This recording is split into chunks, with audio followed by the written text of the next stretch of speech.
ஒரு முக்கியமான ஒரு அறிவிப்பு என்ன அப்படின்னா, நம்ம கடந்த வருஷம் அல்ஹுதா ஃபவுண்டேஷன் ட்ரஸ்ட் அப்படிங்கிற ஒரு ட்ரஸ்ட் வந்து நம்ம ஏற்படுத்தணும். அந்த ட்ரஸ்டின் வழியாக அல்லாஹ்வுடைய தீனுக்கு தக்குவியத் ஏற்படுத்தக்கூடிய செயல்கள், அது வந்து சில தாவா சென்டர்கள் உருவாக்குறதா இருக்கட்டும், சில தாய்க்களை உருவாக்குறதா இருக்கட்டும், சில புத்தகங்களை மொழிபெயர்க்கிறதா இருக்கட்டும், சிலருக்கு என்னென்ன ஃபெசிலிட்டி செஞ்சு கொடுத்தா அல்லாஹ்வுடைய தீனுக்கு பலம் ஏற்படுத்துமோ அதற்கான வகையில் நம்ம செலவு பண்ணக்கூடிய ஒரு வேலையை வந்து நம்ம இதை செஞ்சுட்டு இருக்கோம். இது வந்து ஜகாத்துடைய அமௌண்ட்டும் நீங்கள் கொடுக்கலாம். இது வந்து நீங்க அல்லாஹ்வுக்கு அழகிய கடன் அப்படிங்கிற அடிப்படையிலும் கொடுக்கலாம். அல்லாஹ்வுடைய தீனுக்கு எது எல்லாம் வலிமைப்படுத்தக்கூடிய வேலையோ, அல்லாஹ்வுடைய அந்த தக்பீர் ரப் இகாமத் தீனுக்காக செலவிடப்படும் ஒவ்வொரு பைசாவும் அல்லாஹ்வுக்கு கடன். ஏன்னா இது வந்து ரசூல் செய்ய வேண்டிய வேலை, அது நம்மளை செய்ய சொல்றான் அல்லாஹ். அதனால இதுக்கு ஃபுல் அண்ட் ஃபுல் இன்சார்ஜ் அல்லாஹ் என்ன எடுத்துக்கிறான், இது எனக்காக நீ கொடுத்த கடன் சொல்றான். அல்லாஹ் ரப்புல் ஆலமீன் அவன் கொடுத்த காசுக்கு அவனுக்கே நம்ம கடன் கொடுக்கக்கூடிய ஒரு மகத்தான வாய்ப்பு வந்து இந்த பணி. இந்த பணியை வந்து நம்ம செய்யறோம். இந்த ஒரு பணியை மட்டும்தான் நம்ம செய்யறோம். அல்லாஹ்வுடைய தீனை சரியான விதத்துல முஸ்லிம்களுக்கு புரிய வைத்து அதன் மூலமாக அல்லாஹ்வுடைய தீனை வந்து வலுப்படுத்துவது, இந்த ஒரே இலக்குக்காக நாம வந்து அந்த ஒரு ட்ரஸ்ட் வச்சிருக்கோம். இதுடைய பொருளாதாரம் நிறைய தேவைப்படுது. இப்போ வேலை செய்யத்தான் நமக்கு முதல்ல ஒரு நிலம் மட்டும் வாங்குறதுக்கு, ஒரு பில்டிங் கட்டுறதுக்கான பணி மட்டும் இருந்தா போதும்னு நினைச்சோம். ஆனா சர்க்கிள் பெருசாக ஆக நிறைய பணம் தேவைப்படுது. நீங்க எந்த அளவுக்கு கான்ட்ரிபியூட் பண்ணுவீங்களோ அந்த அளவுக்கு நாமளும் வந்து அந்த வேலைகளை வந்து சிறப்பான முறையில் செய்ய முடியும். அதனால ஒவ்வொருத்தரும் உங்களால முடிஞ்ச உங்களுடைய பங்களிப்புகளை இன்ஷா அல்லாஹ் நீங்க கொடுங்க. சொல்ல உள்ள புந்து அடிச்சாங்க, இதுல எல்லாம் இதில் பலஸ்தீன்லாம் அடிச்சாங்க. இப்போ இதுக்கெல்லாம் பார்த்தீங்கன்னா முஸ்லீம் நாடுகள் துவா பண்ணுவாங்க. யார்? காபத்துள்ளால துவா நடக்கும். உம்ரா பண்ணும்போது துவா நடக்கும். என்ன இந்த மாதிரி பாலஸ்தீனில் நம்மளுடைய சகோதரன் அடிக்கப்படுறான் அப்படி இப்படின்னு துவா நடக்கும். சரி, அவன் சகோதரன் தான், என்ன ஏன்பா துவா பண்ணுறேன்னு கேட்டால், நாங்களாம் ஒன்று சகோதரன், அப்படி ஒன்று தானே. பாலஸ்தீனில் இருக்கிறவனு இங்கே குடியுரிமை கொடுப்பியா நீயே? ஒன்று தானே வச்சுக்க. அவன் வேற நான் வேற. அப்போ வேறன்னா வேறன்னு விடு, ஒன்றுனா ஒன்றுன்னு விடு. ஒன்றுன்னு கேட்டால் குரானை காட்டுறேன், வேறன்னு கேட்கறதுக்கு உன் பாஸ்போர்ட்டை காட்டுறேன். ஏதோ ஒன்று ஃபாலோ பண்ணு. அப்போ பாதி ஃபாலோ பண்ணு அப்படின்னா உனக்கு அல்லாஹ்வுடைய அந்த அஸாபு தான் கிடைக்கும். அப்போ தனி நபராக இருந்தாலும் சரி, உம்மத்தாக இருந்தாலும் சரி, இன்றைக்கி நம்முடைய பொசிஷன் என்ன இருக்குது? வேதத்தில் ஒரு பகுதி ஃபாலோ பண்ணுறோம். இன்றைக்கி நாமளும் என்ன பண்ணுறோம்? தொழுவுனா சில முஸ்லீம்கள் இருக்காங்க, தொழுவாங்க, நோன்பு வைப்பாங்க, எல்லாம் பண்ணுவாங்க. வியாபாரம் வட்டிக்கு வாங்குவாங்க, வீடு கட்டுவாங்க. என்ன பண்ணுவாங்க? லோன் வாங்கி வீடு கட்டுவாங்க. லோன் வாங்குறது ஹராம் இல்லை. இப்போ உனக்கு வேதத்தை வந்து ஃபாலோ பண்ணுற நினப்பு இருந்தால் தொழுகையை நீ ஃபாலோ பண்ணுற இல்லை, லோன் வாங்கக்கூடாதுன்னு இருக்குது, அதையும் ஃபாலோ பண்ண மாட்டேங்கிற. அப்போ நீ என்ன நினச்சிட்டு பண்ணுற? அப்போ அந்த ஆயத்தில் அல்லாஹ் குற்றம் பிடிப்பான், இந்த ஆயத்தில் அல்லாஹ் குற்றம் பிடிக்க மாட்டானா? குற்றம் பிடிக்கிற ஆயத்து, குற்றம் பிடிக்காத ஆயத்துன்னு நல்லா டிவைட் பண்ணி வச்சிருக்கானா? அப்போது நீ ஏமாத்துற. அப்போ அல்லாஹ் வந்து இப்படி வந்து அறகுறையாக ஏமாத்துற ஆள் வந்து அல்லாஹ் வந்து விரும்ப மாட்டான். இன்றைக்கி வந்து நம்ம கணக்கில் வச்சு, இப்போ நம்முடைய வீட்டில் ஒரு புருஷன் இருக்கான், ஒரு பொண்டாட்டி இருக்குது. ஒரு பொண்டாட்டி வந்து பார்த்தா பாதி விஷயம் நம்ம பேச்சு கேட்குது, மீதி பாதி விஷயம் பக்கத்து வீட்டுக்காரங்க பேச்சு கேட்குது. இப்போ அந்த வீட்டுக்காரன் என்ன பண்ணுவான்? பரவாயில்ல பாதியாவது கேட்குதுன்னு சந்தோஷப்படுவானா, இல்லை துரோகம் பண்ணுதுன்னு சொல்லுவான்? அந்த துரோகம் பண்ணதும்மா எல்லாருமே இது. அப்போ ஒரு ஸ்டூடெண்ட் இருக்கிறான், பாதி எக்ஸாம் கரெக்டாக எழுதுறான், பாதி எக்ஸாம் எழுத மாட்டேங்கிற. இப்போ என்ன பண்ணுவோம்? பாதி சப்ஜெக்ட் எழுத விட்டுருவாங்களா? பாதியாவது எழுதியிருக்கான்ட்டு தூக்கி போட்டுருவாங்க. இது அல்லாஹ் மட்டும் எப்படி பாதியை எடுத்துக்குவோம்? அதுதான் அல்லாஹ் சொல்கிறான். வேதத்தில் ஒரு பகுதியை விற்று ஒரு பகுதியை ஃபாலோ பண்ணி ஒரு பகுதியை தூக்கி போடாதீங்க. தூக்கி போட்டிங்கன்னா உங்களுக்கு தான் அசிங்கம். மறுமை வாழ்வை விற்று இம்மை வாழ்வை கொள்வினை செய்து கொண்டவர்கள் இவர்கள் தான் அல்லாஹ் சொல்கிறான். மறுமையை வித்துட்டு துனியாவை இவங்க வாங்குறாங்க. ஆகவே இவர்களுக்கு சிறிதளவும் தண்டனை குறைக்கப்பட மாட்டாது, மேலும் இவர்களுக்கு எந்த உதவியும் செய்யப்பட மாட்டாது. இவங்களுக்கு அல்லாஹ் என்ன சொல்கிறான்? சிறிதளவு இவங்க கற்பனைன்னா நரகத்துக்கே நாங்கள் கொஞ்ச நாள் தான் இருப்போம்ட்டு. அல்லாஹ் என்ன சொல்கிறான்? நரகம் பர்மனெண்ட்டு, அந்த தண்டனையுடைய அந்த வீரியம் கூட நான் குறைக்க மாட்டேங்கிறான். ஏதோ அந்த நெருப்பு கொஞ்சம் நேரம் சைலண்ட் ஆகும். நம்மளும் அந்த பிரியாணியில் பண்ணல, கொஞ்சம் நேரம் ஸ்பீடு பண்ணுவோம், கொஞ்சம் நேரம் தம் விடும்போது கொஞ்சம் ஸ்லோ பண்ணுவோம். ஸ்லோ கூட பண்ண மாட்டேங்கிறான். தண்டனை குறைக்கப்படவும் மாட்டாது, மேலும் இவர்களுக்கு எந்த உதவியும் செய்யப்பட மாட்டாது. ஏன் அப்படின்னா, ஒரு உம்மத்து மிஸ்டேக் பண்ணும்போது நிறைய பேர் பாதிக்கப்படுவாங்க. நான் சொன்னல, ஏன்னா உம்மத்துடைய பொறுப்பு என்ன? இந்த துனியாவை அழகாக வச்சுக்கிறது, இந்த துனியாவுடைய நிர்வாகத்தை தன் கையில் வச்சு இந்த அப்பாவி மக்களுக்கு உதவி செய்கிறது. அப்போ அந்த வேலை வந்து நடக்காமல் போகும்போது நிறைய அப்பாவிகள் பாதிக்கப்படுவாங்க. உம்மத்து தங்களுடைய கடமையை மறந்துச்சுன்னா ஏழைகள் பாதிக்கப்படுவாங்க, பெண்கள் பாதிக்கப்படுவாங்க, குழந்தைகள் பாதிக்கப்படுவாங்க, முதியவர்கள் பாதிக்கப்படுவாங்க, இத்தனை பேர் பாதிக்கப்படுவாங்க உம்மத்தினால. ஏதோ இவன் நன்மை செய்யாமல் இருக்கான், இவன் தன்னுடைய கடமையில் விட்டதுனால இவனோட அது போயிடாது. இவ்வளோ பெரிய இவ்வளோ பெரிய ரியாக்ஷன் வந்து உலகத்துக்கு ஏற்படும். அதனால் அல்லாஹ் என்ன பண்ணுறான்? இவங்களை இந்த விஷயத்தில் அல்லாஹ் கிட்ட காம்ப்ரமைஸே கிடையாது. உம்மத்துடைய வேலை ஒழுங்காக செய்யணும். மேலும் நிச்சயமாக நாம் மூசாவுக்கு வேதத்தை அருளினோம், மேலும் அவருக்கு பின்னர் தொடர்ந்து தூதர்களை நாம் அனுப்பினோம். இறுதியில் மரியமுடைய மகன் ஈசாவுக்கு தெளிவான சான்றுகளை கொடுத்து அனுப்பினோம். மேலும் தூய ஆன்மாவை கொண்டு அவருக்கு வலுவூட்டினோம். யாரேனும் ஒரு தூதர் உங்களுடைய மனோ இச்சைகளுக்கு இசைவில்லாத ஏதேனும் ஒன்றை உங்களிடம் கொண்டு வரும்போதெல்லாம் நீங்கள் ஆணவம் கொண்டு புறக்கணித்தீர்கள், சிலரை பொய்யர் என கூறினீர்கள், மற்றும் சிலரை நீங்கள் கொலை செய்தீர்கள். இது என்ன போக்கு? அல்லாஹ் கேட்குறான். அடுத்து அவங்களுடைய அந்த குற்றம் சொல்லும்போது அல்லாஹ் சொல்கிறான், மூசாவுக்கு வேதத்தை அருளினோம், மேலும் அவருக்கு பின்னர் தொடர்ந்து தூதர்களை நாம் அனுப்பினோம். மூசா நபிக்கு அப்புறம் ஒரு தூதர் இருந்துகிட்டே இருப்பார், ஒரு நபி இருந்துகிட்டே இருப்பார். இறுதியில் மரியமுடைய மகன் ஈசாவுக்கு தெளிவான சான்றுகளை கொடுத்து அனுப்பார். எது வரைக்கும்னா ஈசா நபி வரைக்கும் தொடர்ச்சியா ஒரு நபி இருந்துகிட்டே இருப்பார். அப்போ அல்லாஹ் அவங்க என்ன சொல்றான் அப்படின்னா, இந்த இடத்துல இன்னொரு விஷயம் புரிஞ்சுக்கணும். என்ன அப்படின்னா, இங்க ரசூல்களை அனுப்பணும்னு அல்லாஹ் சொல்றான். மூசாவுக்கு பிறகு தொடர்ந்து ரசூல்களை அனுப்பணும்னு சொல்றான். இப்போ நபிக்கும் ரசூலுக்கும் ஒரு வித்தியாசம் இருக்கு. நபி வேற, ரசூல் வேற. நபிமார்கள் அப்படிங்கிறவங்க யாரும் அவங்கள வந்து கொலை செய்ய முடியும். சாதாரண மனிதர்கள் மாதிரி தான், அற்புதம்லாம் அவங்களால செய்ய முடியாது. ஆனால் ரசூல்கள் அப்படிங்கிறவங்க அற்புதங்கள் செய்வாங்க. மூசா நபி கடலை பிளந்தாங்க, கைத்தடி போட்டால் பாம்பா மாறும். ஈசா நபி பறவையை வந்து மண்ணில் செஞ்சு உயிர் கொடுத்து அப்படியே அதை ஊதுனாங்கன்னா உயிர் கொடுத்து எந்திரிக்கும். குருடர்களுக்கு கண் அப்படியே தடவுனாங்கன்னா கண் பார்வை வந்துடும். குஷ்ட நோய் இருக்கிறவங்களுக்கு கையில் அப்படி தடவுனாங்கன்னா நோய் குணமாயிரும். வீட்டில் அவங்க என்ன சாப்பிட்டுட்டு வந்தாங்கங்கிறத அவங்க வாயை பார்த்தே சொல்லிடுவாங்க. நீ வீட்டில் 2 ரொட்டி சாப்பிட்டு வந்திருக்க, இது தொட்டுட்டு சாப்பிட்ட, மீதி இவ்வளோ ரொட்டி வச்சிருக்கிற அப்படின்னு சொல்லிட்டு வருவாங்க. அந்த அளவுக்கு வந்து இவங்களுக்கு வந்து அற்புதங்கள்லாம் வந்து ரசூல்கள் வந்து செய்வாங்க. ஒவ்வொரு நபிக்கும் ரசூல்களுக்கும் அற்புதம் கொடுக்கப்பட்டிருக்கும். நபிமார்களுக்கு அற்புதம் இருக்காது. அதனால தான் சொன்னேன்ல, இவங்க ரசூல்களுக்கு பயப்படுவாங்க, நபிமார்களுக்கு பெருசாக பயப்பட மாட்டாங்க. யாரு? பனி இஸ்ராயல்கள். மூசா நபி ரசூலை பகைச்சிக்கிட்டோம்னா கேம் ஓவர் ஆயிரும். ஏன்னா கண்ணு முன்னாடி ஃபிரௌன் எப்படி சட்னியாக போனான்னு அவங்களுக்கு தெரியும். நபிமார்களை பகைச்சிக்கிட்டா மறுமையில தான் பனிஷ்மெண்ட் கிடைக்கும், துனியாவில் கிடைக்காது. அதனால குரானில் வந்து எங்கெல்லாம் ரசூல்களை எதிர்த்தாங்களோ அந்த சமுதாயங்கள்லாம் என்ன இருக்கும்? அழிக்கப்பட்டிருக்கும். ரசூலை கை வைக்கவே முடியாது, ரசூலை தொட்டாலே அடிஞ்சு போயிடும். அதனால தான் ரசூலாவை யாருமே தோக்கடிக்க முடியல. ஏன்னா நபி ஸல்லல்லாஹு அலைஹி வஸல்லம் யாரு? ரசூல். அப்போ இந்த இடத்துல அல்லாஹ் என்ன சொல்றான்? ரசூல்ன்ட்டு அல்லாஹ் சொல்றான். குரானுடைய இன்னொரு ஸ்டைலும் என்ன அப்படின்னா, ரசூலுங்கிற வர்ற இடத்துல நபிங்கிற வார்த்தையும் பயன்படுத்துவான், நபின்னு வர்ற இடத்துல ரசூலுங்கிற வார்த்தையும் எல்லாம் பயன்படுத்துவான். இதை பற்றி டீட்டெயிலாக யூடியூப்ல வீடியோ போட்டிருக்கேன். 2 பாட்டு இருக்கும், நபியும் ரசூலும் அப்படின்னு சொல்லிட்டு தனியாக பிளேலிஸ்ட் இருக்கும். அது சூப்பர் முஸ்லீமில் போய் அது டீட்டெயிலாக பாருங்க. இதை பற்றி நிறைய இங்கே பேசிட்டு இருக்க முடியாது, ஏன்னா சுருக்கமாக சொல்கிறேன். ஏன்னா இங்கே ரசூல்களை அனுப்பணும்னு நல்லா சொல்கிறான். கடைசி அல்லாஹ் சொல்லும்போது என்ன சொல்கிறான்? சிலரை பொய்யர் என கூறினீர்கள். சில நபிமார்களை நீங்கள் என்ன பண்ணீங்க? பொய்யர்னு சொல்லிட்டீங்க. வந்தாலும் நீங்கள் நபின்னு ஒத்துக்கல.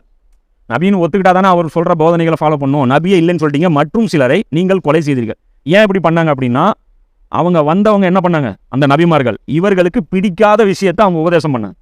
இவங்க துனியா ஆசை பிடிச்சிருக்காங்களா? அல்லாஹ்வை பற்றி சுத்தமாக மறந்துருக்காங்களா? அல்லாஹ் இவங்களுக்கு கொடுத்த அந்த பொறுப்பை நிறைவேற்றாமல் இருக்காங்களா? இப்போ இவங்க தனித்தனியாக ஆட்சி பண்ணிட்டு இருக்காங்களா? வந்துட்டு இப்படிலாம் இருக்கக்கூடாதுப்பா, ஒன்றா இருக்கணும்னு என்ன ஆகணும்? போயா வேலையை பார்த்துட்டுருவாங்க. ஏன்னா இப்போ 12 ராஜா இருக்கானா? இப்போ 12 ஒன்று ஆயிடுச்சுன்னா எத்தனை ராஜா இருப்பான்? ஒரு ராஜா. யார் அந்த ஒன்று? புரியுதா? இப்போ இன்னைக்கு முஸ்லீம் நாடும் ஏன் ஒன்றா வர்றதில்ல? இப்போ 57 பிரதமர் இருக்காங்களா? 57 மன்னர்கள் இருப்பாங்களா? 57 ஒன்று ஆயிடுச்சுன்னா ஒரு மன்னர்.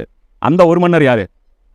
அந்த ஒரு மன்னர் நான் ஒத்துக்குங்க, 57 ஓகேன்றுவான். அந்த நீ போய் ஒரு நாட்டுக்கிட்ட போய், ஈரான்கிட்ட போய், நீ தான் 57க்கு 1 ராஜா ஒத்துக்கிறியான்னு கேட்டால் ஊம்பான். சரி 57 வந்து நீ கொடுத்துரு, இன்னொருத்தனை ராஜா ஆகலான்னா ஈரான் கொடுப்பானா? தரமாட்டான். அதே மாதிரி தான் ஒவ்வொரு நாடுமே. அப்போ இது மாதிரி சொல்லும்போது, அப்போ அந்த நபி வந்து சொல்லும்போது இவங்களுக்கு கசக்கும்ல, செய்ய மாட்டாங்க. என்ன பண்ணுவாங்க? அந்த நபியவே கொண்டுருவாங்க. அவர் சும்மா இருப்பாரா? நபி நம்மளை மாதிரி சொல்லிட்டு போய் தொலைன்னு விட்டுருவாரா? நச்சரிச்சுட்டே இருப்பார். டெய்லி போட்டு டார்ச்சர் பண்ணுவாரா? சும்மா நச்சரிச்சுட்டே போட்டுருவா. இருந்தால் தானே இருந்தாலும் காலி பண்ணிடுவாங்க. அப்படி கொண்டு விட்ருவாங்க. இது ரசூல் கிடையாது. ரசூலை காலி பண்ண என்ன ஆகும்? இவங்களே காலி ஆயிடுவாங்க. இவங்களுக்கு இப்போ நபிமார்களை கொண்டதுனால இவங்க என்ன ஆயிடுவாங்க? தைரியம் வந்துடும். நபியை கொண்டோம், ஒன்றும் ஆகலை, அப்போ அல்லாஹ்க்கு இது ஒரு பிரச்சனை இல்லையாட்டிருக்கு, அல்லாஹ் நம்மளை விட்டு வச்சிருக்கான்ல, அதனால ஒன்றும் பிரச்சனை இல்லை அப்படின்னு இவங்க நினச்சிக்கிறாங்க.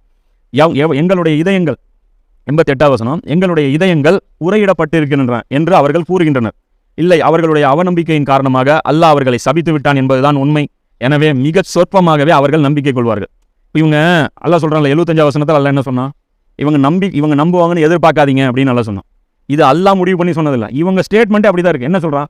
அவங்ககிட்ட போய் ரொம்ப பேசினா இந்த முஸ்லீம்கள் ரசூலா ஏற்றுக்குங்க, குரானை ஏற்றுக்குங்க அப்படின்னு ரொம்ப தாவா செஞ்சு என்ன பண்ணுறாங்க? நீ என்ன வேணாலும் பேசு, எங்களுக்கு எஃபெக்டே ஆகாது, நீ எவ்வளோ வேணாலும் பேசு, எங்கள் மனசு இருக்குல்ல கவர் போட்டு மூடி இருக்குங்கிறான், உள்ளேயே போகாதுங்க. இவனே சொல்கிறான், எங்கள் மனசு கவர் போட்டு மூடி இருக்குங்க. இன்றைக்கும் இதே தான். இன்றைக்கி ஒரு முஸ்லீம்கள் வந்து நிறைய பிரிவாக பிரிஞ்சிருக்காங்க. அவங்ககிட்ட போய் இஸ்லாம் வந்து இப்படி தான் இப்படி இருக்க சொல்லுது, குரான் வந்து இப்படி வாழ சொல்லுது, நாம் வந்து ஒரு சில விஷயங்களை மட்டும் கையில் எடுத்துருக்கோம், நாம் உண்மையிலேயே நம்ம செய்ய வேண்டிய வேலைகள் நிறைய இருக்குது அப்படின்னு சொன்னோம்னா அவங்க என்ன பண்ணுவாங்க? நீங்கள் என்ன வேணாலும் சொல்லிங்க, நாங்கள் ரொம்ப ஸ்ட்ராங்காக இருக்கோம், நாங்கள் ரொம்ப தெளிவாக இருக்கோம், நீ என்ன பேசினாலும் எங்களை மாற்ற முடியாது. அதில் அவங்களுக்கு ஒரு பெருமை. சொல்கிற விஷயங்கள் எடுத்து உண்மையிலே சரியாக இருக்கா, குரானில் அப்படி தான் இருக்கான்னு சொல்லி நேர்மையாக உட்காந்து செக் பண்ணி பார்த்தா அவங்க மறுமை வாழ்க்கைக்கு அது யூஸாக இருக்கும். ஆனால் அதை பண்ணுறதுல அவங்க பெருமை என்ன? கொள்கை உறுதியான். எது? அந்த இருக்கிற இடத்துலேயே ஸ்ட்ராங்காக இருக்கிறதுக்கு பேர் என்ன? கொள்கை உறுதி. அது கொள்கை உறுதி இல்லை, அதுக்கு பேர் என்ன? பிடிவாதம். பிடிவாதமும் ஒன்று தான். அதாவது ஒரே இடத்துல இருக்கிறதுக்கு பேர் பிடிவாதம். அதே நல்ல இடத்துல ஒரே இடத்துல நிலைச்சிருக்கிறதுக்கு பேர் என்ன? கொள்கை உறுதி. கெட்ட இடத்துல ஒரே இடத்துல நிலைச்சிருக்கிறதுக்கு பேர் பிடிவாதம், வீம்பு. இவங்க பண்ணிட்டு இருக்கிறதுனா வீம்பு. மேலும் அல்லாஹ்விடம் இருந்து வேதம் அவர்களிடம் வந்தபோது அதனுடன் அவர்கள் எவ்வாறு நடந்து கொள்கிறார்கள், அதுவோ அவர்களிடம் இருந்த வேதத்தை உறுதிப்படுத்துகின்றது. மேலும் அது வருவதற்கு முன்பு அவர்களே நிராகரிப்பாளர்களுக்கு எதிராக தங்களுக்கு வெற்றியும் உதவியும் அளிக்கும்படி பிரார்த்தனை செய்து கொண்டிருந்தார்கள். ஆனால் அவர்கள் அறிந்து கொண்ட ஒன்று அவர்களிடம் வந்தபோது அதனை அவர்கள் ஏற்க மறுத்துவிட்டனர். அத்தகைய நிராகரிப்பாளர்கள் மீது அல்லாஹ்வின் சாபம் உண்டாகட்டும். இங்க அல்லாஹ் என்ன சொல்றான், வேதம் வரும்போது அவங்க என்ன பண்றாங்க, வேதம் வர்றதுக்கு முன்னாடி இவங்க என்ன பண்ணிட்டு இருந்தாங்க, இந்த குர்ஆனை வச்சு அல்லாஹ் கிட்ட துவா செஞ்சுட்டு இருந்தாங்க. இவங்க ஜெருசலம்ல இருந்து இங்க வந்து உட்காந்துட்டு இருக்காங்க. அங்கிருந்து வந்த கதையை வேற கதை, அது பனி இஸ்ராயல் சூறால வரும். இவங்க எதுக்காக அங்கிருந்து இங்க வந்து உட்காந்துட்டு இருக்காங்கன்ட்டு அங்கிருந்து விரட்டி அடிச்சிட்டாங்க. ஈசா நபி வானத்துக்கு உயர்த்தப்பட்டதுக்கு அப்புறம் ரோமாபுரியுடைய ஒரு மன்னன் வந்து படையெடுத்துட்டு வந்து இவங்களை யூதர்களை அங்கிருந்து விரட்டி உலகம் பூரா செதறடிச்சிட்டான். அதுல ஒரு குரூப் வந்து இங்க உட்காந்துக்குச்சு, இங்க ஒரு நபி வருவதற்கு வாய்ப்பு இருக்குன்னு சொல்லிட்டு இங்க வந்து உட்காந்துட்டாங்க. இப்படி வந்து இங்க உட்காந்தாங்களா, வெளியூர்காரங்க தானே இவங்க, அரபுகள் இங்க இருந்து லோக்கல் ஆட்கள் இல்ல. இவங்களை புதுசா பார்க்கும்போது அவங்க ஒரு மாதிரியா தானே பார்த்துருப்பாங்க. அதனால அடிக்கடி இவங்களுக்குள்ள சண்டையும் வரும். யாருக்கு?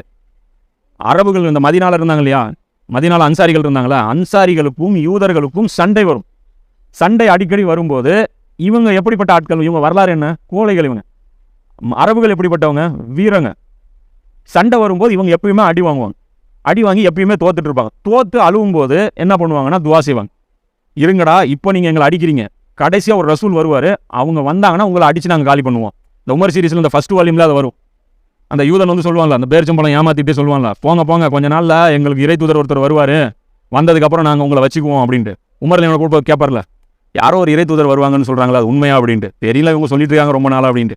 அப்போ இவங்க முன்னாடியிலிருந்து அதை சொல்லிட்டு தான் இருக்காங்க. குர்ஆனை பத்தியும் அவங்க சொல்லிட்டு இருக்காங்க. அல்லாஹ் தான் சொல்றான், இவங்க வெறும் ரசூலாவை மட்டும் வச்சு துவா கேட்கல, இந்த குர்ஆனை வச்சும் துவா கேட்டாங்க. எல்லாம் அந்த வேதம் ஒன்று வரப்போகுது இல்லை, அந்த வேதத்துக்காக நாங்கள் உங்ககிட்ட துவா கேட்குறோம், எங்களை வந்து ஜெயிக்க வையே அப்படின்னு சொல்லி அவங்க கேட்டாங்க. அதுதான் அல்லாஹ் கேட்குறான், ஏன்டா வர்றதுக்கு முன்னாடி அதை வச்சு தான்டா துவா கேட்டுருந்தீங்க, வந்ததுக்கப்புறம் மொதல் ஆளாக நின்று அதை எதிர்க்கிறீங்க, இது மட்டும் எப்படா இது சரி அப்படின்னு சொல்லிட்டு அல்லாஹ் கேட்குறான். எதனை கொண்டு அவர்கள் மன ஆறுதல் பெறுகின்றார்களோ அது எவ்வளவு கெட்டது. அல்லாஹ் இறக்கி அருளிய வழிகாட்டலை அவர்கள் நிராகரிப்பது, தன் அடியார்களில் தான் நாடுகின்ற ஒருவர் மீது தனது கருணையை அல்லாஹ் இறக்கி அருள்வது குறித்து கார்ப்புணர்ச்சி கொண்டு அதனை அவர்கள் நிராகரிப்பது எவ்வளவு கெட்டது. ஆகவே இப்போது அவர்கள் கோபத்திற்கு மேல் கோபத்திற்கு ஆளாகிவிட்டார்கள். மேலும் இத்தகைய நிராகரிப்பாளர்களுக்கு இழிவு முக்க வேதனை உண்டு. இப்போ அல்லாஹ் கேட்குறான், ஏண்டா துனியாவுடைய வாழ்க்கையை பெருசாக நினச்சி மறுமையை தூக்கி போட்டு இப்படி ஆறுதலாக உட்காந்துட்டு இருக்கிறீங்க, கொஞ்சம் கூட உங்களுக்கு உணர்வு இல்லையா? என்னடா உங்களுக்கு பிரச்சனை, இது ஒரு பிரச்சனையாடாங்கிற. என்னுடைய அடியார்களில் நான் யாருக்கு வேணாலும் அருள் கொடுப்பேன், இதில் உங்களுக்கு ஏன் பொறாம? இந்த பனி இஸ்ராயல்கள் இருந்து நான் எடுத்து பனி இஸ்மாயிலுக்கு அல்லாஹ் கொடுத்தோம். இதுக்கு பின்னாடி காரணமும் இருக்குது. 1400 வருஷமே ஒழுங்காக செய்யலை, இந்த குற்றப்பட்டியல் அல்லாஹ் வாசிக்கிறான். அதே மாதிரி இந்த உலகம் வந்து ரொம்ப பெருசாயிருச்சு. மூசா நபி காலத்தில் இருந்த உலகம் வந்து நபி ஸல்லல்லாஹு அலைஹி வஸல்லம் இருக்கும்போது இல்லை. மூசா நபி காலத்தில் ஒரே ஒரு ரவுடி தான் இருந்தான் ஊருக்குள்ள, யாரு? ஃபிரௌன். இப்போ அப்படி கிடையாது. பாரசீகத்தில் ஒரு பெரிய அப்பாட்டக்கர் இருக்கிறான், ரோமாபுரியில் ஒரு பெரிய அப்பாட்டக்கர் உட்காந்துட்டு இருக்கிறான். அது இல்லாமல் அங்கங்கே பெரிய பெரிய ராஜாக்கள் இருக்கிறாங்க. வேலை ரொம்ப கஷ்டமாயிருச்சு. அந்த வேலை செய்கிறதுக்கு ரொம்ப உடல் வலிமையும் மன வலிமையும் தேவை. அந்த ரெண்டுமே இவங்ககிட்ட இல்லை. யார்கிட்ட? பனி இஸ்ராயல்கிட்ட இல்லை. அப்படி இருக்கும்போது இனியும் இவங்ககிட்ட அந்த வேலையை கொடுத்துட்டே இருந்தோம்னா ஏழை மக்கள் பாதிக்கப்பட்டுட்டே இருப்பாங்க. அப்போ அல்லாஹ் என்ன பண்ணுறான், அதுக்கு தகுதியான வேற ஒரு கூட்டம் இப்ராஹிம் நபியுடைய வாரிசுகளில் வேற எங்கே இருந்தாங்கன்னா இங்கே இருந்தாங்க. அரபுகள்ட்ட இருந்த ஸ்பெஷாலிட்டி என்ன? தண்ணி இல்லாமல் ரொம்ப நாள் அவங்களால வாழ முடியும். ஏன்னா அந்த ஊரில் தண்ணியே கிடையாது. நல்ல சாப்பாடு இல்லாமல் ரொம்ப நாள் அவங்களால வாழ முடியும். ஏன்னா அந்த ஊரில் எதுவுமே விளையாது. அவங்க வாய் ருசிக்கு கட்டுப்பட்டவங்க கிடையாது. இவங்களுக்கு கொடுத்த மாதிரி மண்ணு செல்வா எல்லாம் கொடுத்தான்னு வச்சு கும்பிடு போட்டு சாப்பிட்டு போயிடுவாங்க. ஏன்னா அங்கே கிடைக்கிறது என்ன? வெறும் பேரிச்சம்பழம் தான். கோதுமை வேணும்னாலும் அவங்க எங்கேயாவது போய் தான் வாங்கிட்டு வரணும். அதிகபட்சம் அவங்களுக்கு டேஸ்டான உணவு என்ன? கோதுமை, கறி, 2 தான். மசாலா ஐட்டம் அவங்க பார்த்ததே கிடையாது. வெங்காயம், பூண்டு, கீரை, புதினா, கொத்தமல்லி, மிளகு, பச்சை மிளகா, தக்காளி, இதெல்லாம் அவங்களுக்கு என்ன டேஸ்ட்டுன்னே தெரியாது. அப்போ அந்த மாதிரி டேஸ்ட்டாக சாப்பிட்டு பழக்கப்பட்டவங்களும் கிடையாது. அதே மாதிரி தண்ணி இந்த மாதிரியான விஷயங்கள்லாம் என்ன ரொம்ப தேவைப்பட்டு அவங்க வாழ்ந்ததும் கிடையாது. ரொம்ப ஹார்டான மக்கள். அதே மாதிரி அவங்க ட்ராவல் பண்ணுறது என்ன? குதிரையில். அந்த பகுதியும் எப்படிப்பட்டது? கரடு முரடான பகுதி. அப்போ குதிரையில் போய் அவங்க கையெல்லாம் வந்து அவ்வளோ கல் மாதிரி இருக்கும். குதிரை இப்போ நம்ம எக்ஸசைஸ் பண்ணோன்னா என்ன சொல்லுவாங்க? குதிரை ஹார்ஸ் ரைடிங் தான் சொல்லுவோம். அப்போ அரேபியா குதிரை தான் இன்னி வரைக்கும் வேர்ல்டில் ஃபேமஸ். உலகத்திலே ரொம்ப டஃப்பான குதிரை அது அரேபியன் குதிரை தான். ரொம்ப ஹார்டாக ஓடும், ரொம்ப நாளைக்கு லைஃப் வரும். அதே மாதிரி ஒட்டகமும் அங்கே இருக்குது. புரியுதா? அப்போது சிரமங்கள் தாங்கிறது அவங்களுக்கு ஒரு பிரச்சனையே கிடையாது. அந்த ஒரு குவாலிஃபிகேஷன் அவங்ககிட்ட இருந்துச்சு. அதே மாதிரி எந்த கொள்கையில் அவங்க இருந்தாலும் அந்த கொள்கையில் சாலிடாக அவங்க நிற்பாங்க. எந்த கொள்கையில் அவங்க இருந்தாங்க, அது வழிகேடாக இருக்கட்டும் நேர் வழியாக இருக்கட்டும். அபூஜையில் நின்னான்ல, ஓடி ஒளிஞ்சிடல. சரி, அபூஜையில் அடி வாங்கிட்டு போயிட்டான்ல, அதை பார்த்துட்டு பயந்துட்டு சும்மா உட்காந்தாங்களா? 2வது வாட்டி உஹது போருக்கு வந்தாங்களா இல்லையா? சரி, உஹது போர் வந்துட்டு போனாங்களா? மறுபடியும் விட்டாங்களா? அகல் போருக்கு வந்தாங்களா இல்லையா? சரி, அகல் போரில் தோத்துட்டு போனாங்க, அதுக்கப்புறமா சும்மா இருந்தாங்களா? மக்கா வெற்றி வரைக்குமே அவங்க ஒரு வீம்போட தான் இருந்தாங்க. கடைசியாக டோட்டலாக சுற்றி வளைச்சி ஜெயிக்கிற வரைக்கும் இறங்கவே இல்லைல்ல. அந்த கெத்து அவங்க விடவே இல்லைல்ல. அது அல்லாஹ்வுக்கு பிடிச்சது. அந்த காஃபிர்களுடைய அந்த ஸ்டிக்னஸ். உமர்லியானோ அங்கே இருக்கும்போது தன்னுடைய இனத்தாட்களை போட்டு அடிச்சாங்களா? பனுவாத்தி குலத்தை சேர்ந்தவங்கள போட்டு அடிச்சிட்டு இருந்தாரா உமர்லியானோ? அதே இந்த பக்கம் வரும்போது அப்படியே நேராக உள்ட்டா மாறிட்டாரா? இந்த ஸ்பெஷாலிட்டி அவங்களுக்கு இருக்க போய் தான் அல்லாஹ் அவங்கள செலக்டே பண்ணுறான். ஏதோ சும்மா அல்லாஹ் வந்து இவங்களை கழிச்சு விட்டுட்டு அவங்கள செலக்ட் பண்ணல. இதுக்கு இவங்க ஆக மாட்டாங்க, இவங்க ஆனாங்க. அதே மாதிரி செஞ்சும் காமிச்சாங்களா இல்லையா? செலக்ட் பண்ணாலும் சொதப்புனா அல்லாவுடைய செலெக்ஷன் தப்புன்னு ஆயிரும். இவங்க 1400 வருஷமா முக்கிட்டு இருந்த வேலை இவங்க வெறும் 23 வருஷத்துல செஞ்சு காமிச்சாங்க. அப்போ அல்லாவுடைய செலெக்ஷன் எவ்வளோ பர்ஃபெக்ட்னு தெரியுதா இல்லையா? அப்போ இவங்களும் என்ன பண்ணியிருக்கணும்? ஜாயின் பண்ணியிருந்தாங்கன்னா அந்த வெற்றியில் இவங்களுக்கும் பங்கு கிடச்சிருக்கும், இவங்களுக்கும் அதில் வந்து ஷேர் கிடச்சிருக்கும். அது அல்லாவுடைய செல்லப்பிள்ளையா இவங்க 2 பேருமே மாறியிருப்பாங்க. அல்லாவுக்கு என்ன இருக்குது? அல்லாஹ் அவங்களுடைய அருளில் வந்து இவங்களும் ஜாயின் பண்ணியிருப்பாங்க. ஆனால் இவங்க என்ன பண்ணிட்டாங்க? பொறாமை கொண்டு நிராகரிச்சிட்டாங்க. இது யாருடைய குணம்? இப்லீஸுடைய குணம். அதனால தான் இப்லீஸுடைய ஸ்டோரி அல்லாஹ் அங்கேருந்து சொன்னோம். அல்லாஹ் படைச்ச படைப்பு 2ம் எது? ஆதமும் இப்லீஸும். ஆனால் அல்லாஹ் என்ன பண்ணிட்டான்? அந்த பூமியோட நிர்வாகம் தூக்கி இப்லீஸுக்கு கொடுக்காம ஆதமுக்கு கொடுத்தான். இதனால் இப்லீஸுக்கு என்ன ஆயிடுச்சு? கோவம் வந்துருச்சு. ஏன் கோவப்படணும்? அல்லாஹ் எல்லாமே அல்லாவுடையது தானே. இப்போ இஷ்டமும் அல்லாவுடையது தானே. யாருக்கு வேணாலும் அல்லாஹ் கொடுக்கலாம்ல, அவன் இஷ்டம். அப்போ இதில் பொறாமப்படலாமா? அப்போ இதனால தெரிஞ்சுக்கணும். இப்போ இன்றைக்கும் நம்மளுடைய கணக்கு பார்த்துக்கணும். இப்போ யாருக்கு இப்போ நம்ம கிட்ட இல்லாத ஒரு விஷயத்த அல்லாஹ் இன்னொருத்தருக்கு கொடுத்தானா நம்ம பொறாமப்பட்டோம்னா இப்போ யாரு? நம்ம யாரு? நம்மளும் இப்லீஸ். ஆக்சுவலாக நம்ம பனி இஸ்ராயல்னு கணக்கு எடுத்தாலும் பனி இஸ்ராயலுக்கு யார் லீடரு? இப்லீஸ். இப்போ ஒருத்தன் நம்மளோட ஹைட்டாக இருக்கான், அவனை பார்த்து நம்ம பொறாமப்பட்டோம்னா அவனை ஹைட் ஆக்குனது யார்? அல்லாஹ். எப்படி நம்ம பொறாமப்பட முடியும்? பொறாமப்படுறது ஒன்றும் இல்லை. அவன் பெருமை அடிச்சானா அவன் நாசமாக போகிறான்னு அர்த்தம். நம்மளை சுற்றி காமிச்சிட்டே இருக்கா, நீ கூலையாக இருக்கா, நீ கூலையாக இருக்கான்னா அவன் நாசமாக போகிறான்னு அர்த்தம். அது நம்ம கருப்பாக இருக்கும், ஒருத்தன் வெள்ளையாக இருக்கிறான், நம்ம அழகா இல்லை, இன்னொருத்தன் அழகாக இருக்கிறான், நம்மக்கிட்ட பல்லு சரியில்லை, அவனுக்கு பல்லு சரி, இது எல்லாத்தையுமே போட்டு ஃபிட் பண்ணிக்கும். அல்லாஹ் ஒருத்தனுக்கு கிஃப்ட் கொடுத்துட்டா நமக்கு கிஃப்ட் கொடுக்கலாம், ஒருத்தனுக்கு படிப்பு கொடுத்துட்டா எனக்கு படிப்பு ஏறல, எனக்கு அறிவு கம்மியாக கொடுத்துட்டான். இது யாருடைய ஏற்பாடு? அல்லாவுடைய ஏற்பாடு. அதுக்கு நம்ம என்ன பண்ணணும்? பொறாமப்படக்கூடாது. அல்லாஹ் ஒருத்தனுக்கு ஃபசீலத்து கொடுத்துட்டான்னா பொறாமப்படக்கூடாது. இது ஒரு லெசனு, குர்ஆன் சொல்லக்கூடிய முக்கியமான லெசனில். இந்த பொறாமை வந்துருச்சுன்னு வச்சுக்கோ, நம்ம என்ன பண்ணுவோம்? அவனுக்கு எதிராக செயல்பட ஆரம்பிச்சிடும். ஒருத்தனை நம்ம வெறுக்க ஆரம்பிச்சிட்டோம்னு வச்சுக்கோ. இப்போ உதாரணத்துக்கு நம்ம என்ன பண்ணுவோம்? ஒருத்தன் நம்மளை கிண்டல் பண்ணிட்டே இருக்கான், இவன் கூலையாக இருக்கான் அப்படின்னு சொல்லிட்டு, அவன் உயரமாக இருக்கான். நம்மள அவன் சந்தர்ப்பம் என்ன பண்ணுவோம்? ஒரு நாள் இவனை மண்டக்காய விடணும்னு அவன் என்ன பண்ணான்? ஒரு நாள் பதட்டத்தில் வந்தான், வண்டியிலே சாவி விட்டுட்டு வந்துட்டான். நாம் அந்த வழியாக போகிறோம். இப்போ என்ன பண்ணுவோம்? சாவி எடுத்து பாக்கெட்டில் போட்டுக்கும். சாவி எடுத்து பாக்கெட்டில் போட்டு அப்படியே இருப்போம், அப்படியே கூலாக இருப்போம். அவன் என்ன பண்ணுவான்? தேடுவான், சாவடி என்னைப்பா டெய்லி கூலையும் இல்லை.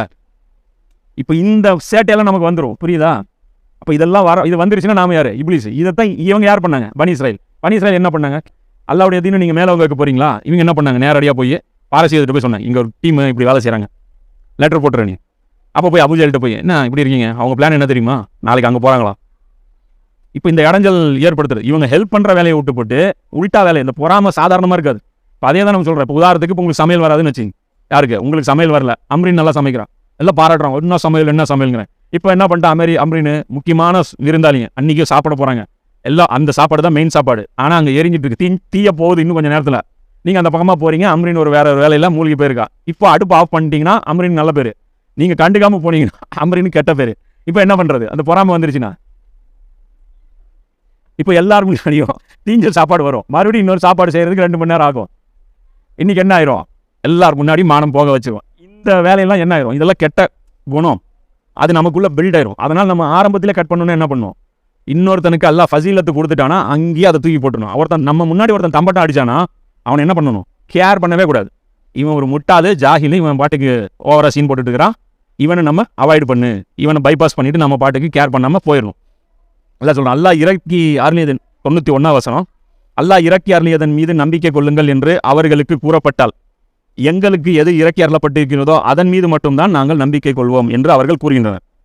அதை தவிர மற்றதை அவர்கள் நிராகரிக்கிறார்கள். உண்மையில் அது சத்தியமானதாகவும் முன்னரே அவர்களிடம் இருந்த அறிவுரைகளை உண்மைப்படுத்தக்கூடியதாகவும் இருக்கிறது. அல்லாஹ் என்ன சொல்கிறான்? அல்லாஹ் இவங்க முஸ்லீம்கள் சொல்கிறாங்க யாருக்கிட்ட? பனி இஸ்ராயல்கள்கிட்ட போய், இதுவும் அல்லாஹ் இறக்கியறது தான் எது? இந்த குர்ஆன். அதனால் நீங்கள் என்ன பண்ணுங்கள்? குர்ஆன் மேலேயும் நம்பிக்கை கொள்ளுங்கள், இதுவும் அல்லாஹ்வுடைய வேதம் தானப்பா அப்படின்னு சொல்லும்போது அவங்க என்ன சொல்கிறாங்க? எங்களுக்கு எது இறக்கி அருளப்பட்டுச்சோ அதை மட்டும் தான் நாங்கள் நம்புவோம். எது? தௌராத்து, மூசா நபி கொடுக்கப்பட்ட தௌராத்து, தாவூத் நபி கொடுக்கப்பட்ட ஜபூர், ஈசா நபி கொடுக்கப்பட்ட இஞ்சில். இப்போ இந்த பைபிளில் எடுத்தீங்கன்னா எல்லா புக்குமே இருக்கும். பைபிளில் எடுத்தீங்கன்னா கிட்டத்தட்ட ஒரு 15-20 மேலே இருக்கும் பைபிள். எல்லா நபிமார்களுக்கும் வழங்கப்பட்ட புக்கு அதில் இருக்கும். பழைய ஏற்பாட்டில் எடுத்தீங்கன்னா ஒரு உபாகமம்னு இருக்கும். அது யாருக்கு கொடுக்கப்படாது? தௌராத். அது 1ஆம் ராஜாக்கள் 2ஆம் ராஜாக்கள்னு இருக்கும். அது என்னது? ஜபூர். தாவூத் நபி கொடுக்கப்பட்ட ஜபூர். அதே மாதிரி எசக்கியல்னு இருக்கும், எஸ்ரான் இருக்கும். இதெல்லாம் என்னது? அந்தந்த நபிமார்களுக்கு கொடுக்கப்பட்ட கிதாபுகள். அத்தனை கிதாபும் சேர்த்து தான் மொத்தமாக இவங்க பைண்டிங் போட்டு வச்சிருப்பாங்க. கிட்டத்தட்ட 74 புக்கு பழைய ஏற்பாடு என்னமோ அது வச்சிருக்கிறாங்க. வச்சு தான் ஒரு புக்கு அவங்க வந்து பழைய ஏற்பாடு தனியாக வச்சிருப்பாங்க. புது ஏற்பாடுங்கிறது வெறும் ஈசா நபிக்கு கொடுக்கப்பட்டது மட்டுமே பைபிள்னு வச்சிருப்பாங்க. அவங்க என்ன சொல்றாங்க? நாங்கள் இதை மட்டும் தான் நம்புவோம் அப்படின்னு சொல்லி சொல்றாங்க. அதுக்கு அல்லாஹ் என்ன சொல்றான்? உண்மையில் அது சத்தியமானதாகும். குர்ஆன் உண்மையாகவும் இருக்கு, அவர்களிடம் இருக்கக்கூடியதை உண்மைப்படுத்தக்கூடியதாகவும் இருக்கு. உங்க புக்கு இருக்குல்ல, அதுவும் அதை உண்மைப்படுத்துது இல்லை. தௌராத்தை இதுவும் உண்மைன்னு சொல்லுது, மூசா நபியும் இறை தூதர்னு சொல்லுது. அப்படி இருக்கும்போது ஏன் நீங்க அதை நிராகரிக்கிறீங்க அப்படிங்கும்போது அல்லாஹ் சொல்றான், அவர்களை கேளும். அப்படியா, உங்க கிதாப் மட்டும் தான் நீங்க ஃபாலோ பண்ணுவீங்களா? அப்ப நான் ஒரு கேள்வி கேட்கறேன், பதில் சொல்லுங்க. அல்லாஹ் கேட்கறான், உங்களுக்கு அருளப்பட்டவற்றின் மீது நீங்கள் உண்மையிலேயே நம்பிக்கை கொண்டவர்களாக இருந்தால் இதற்கு முன் அல்லாவின் தூதர்களை நீங்கள் ஏன் கொலை செய்தீர்கள்? அப்போ ஏன்டா உங்க நபிமார்களை கொலை பண்ணீங்க? அதெல்லாம் உங்க வேதத்தில் எழுதி இருந்துச்சா? நபிமார்களை கொல்ல சொல்லி உங்க வேதத்தில் இருந்துச்சா? அப்போ உண்மை என்ன அப்படின்னா, எந்த வேதமும் நீங்க ஃபாலோ பண்ற ஆள் கிடையாது, நீங்க ஒரு ஃப்ராடு. ஆனா வேணும்னு என்ன சொல்றீங்க? எங்க வேதத்தை மட்டும் தான் நாங்க ஃபாலோ பண்ணுவோம்னு சொல்லிட்டு நீங்க போய் சொல்றீங்க. மேலும் மூசா உங்களிடம் எத்தனை தெளிவான சான்றுகளை கொண்டு வந்திருந்தும் அவர் உங்களை விட்டு திரும்பி சென்ற உடனேயே நீங்கள் காளை கன்றை தெய்வமாக்கி கொண்டீர்கள். அந்த அளவுக்கு அக்கிரமக்காரர்களாய் நீங்கள் இருந்தீங்க. மூசா நபி கொஞ்சம் அசந்த நேரத்தில் நீங்க என்ன பண்ணிட்டீங்க? காளை கன்றை கடவுளாக்கிட்டீங்க. பிறகு உங்கள் மீது தூர் மலையை நாம் உயர்த்தி நாம் உங்களிடமிருந்து பெற்றுக்கொண்ட உறுதியான ஒப்பந்தத்தை நினைத்து பாருங்கள்.